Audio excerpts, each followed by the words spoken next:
कर्जतचे सुधाकर घारे यांची हजारो कार्यकर्त्यांच्या उपस्थितीत अजित पवार राष्ट्रवादी काँग्रेस पक्षाचे जिल्हाध्यक्ष म्हणून निवड करण्यात आली आहे। आगामी येणाऱ्या निवडणुकीच्या पार्श्वभूमीवर सुतारवाडी गीताबा येथे खासदार सुनील तटकरे यांच्या हस्ते ही निवड झाली। नुकत्याच झालेल्या विधानसभेच्या निवडणुकीत त्यांनी कर्जत खालापूर मतदारसंघातून शिंदे यांचे शिवसेनेचे महेंद्र थोरवे यांच्या विरुद्ध अपक्ष उमेदवारी लढवली होती व त्यांचा थोडक्यात मतांनी पराभव झाला।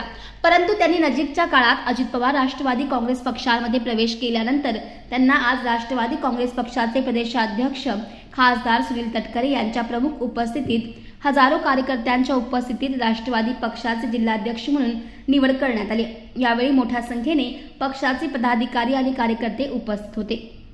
गेले काही वर्ष मधुकरराव पाटील यांच्याकडे जिल्हाध्यक्ष पदाची धुरा आम्ही दिली होती। त्यांनी अतिशय जिल्ह्यामध्ये उत्तम पैकी संघटन बांधणीचं काम केलं। मधल्या कालावधीमध्ये त्यांच्या दोन्ही गुडघ्यांच्या ऑपरेशनच्यामुळे आणि पुनर्ऑपरेशन करावं लागत असल्यामुळे त्यांनी मला विनंती केली की मला 4 महिने बेड रेस्ट आहे, मला माझा राजीनामा घ्यावा।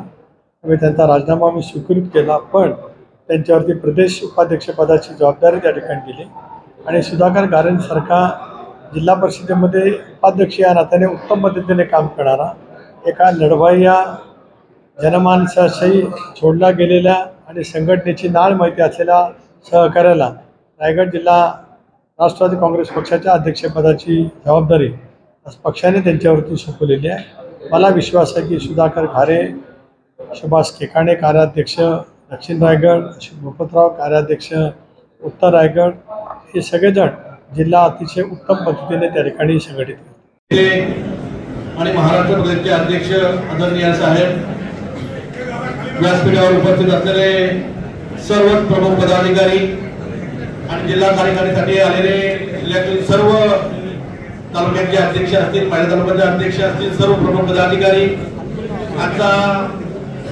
या अचानक माझ्यावर जी जबाबदारी आदरणीय साहेबांनी दिली ती जबाबदारी घेत असताना मी मनापासून भारावून गेलेलो आहे। कारण आपल्या सर्वसामान्य कार्यकर्त्यावर तुम्ही एक जिल्हा अध्यक्षपदाची, पक्षाच्या जिल्हा अध्यक्षपदाची जबाबदारी दिली, हे मला साहेबांनी सांगितलं नव्हतं, परंतु ही जबाबदारी मला मिळाल्यामुळे साहेब मी खरंच आपला रायगड जिल्ह्यातला राष्ट्रवादी काँग्रेस पार्टी हा अधिक बळकट आहेच, परंतु आपल्या सूचनेनुसार जिल्ह्यामध्ये मला अधिक बळकट करण्याचे आपण जो मला सूचना द्या त्या सूचनेप्रमाणे मी चांगलं काम करण्याचा प्रयत्न करेन। आणि आजच्या या बैठकीसाठी जे उपस्थित झाले होते आदरणीय साहेबांच्या सहित त्यांच्या सर्वांचं मनापासून धन्यवाद व्यक्त करतो आणि आजचा कार्यक्रम संपला असं जाहीर करतो।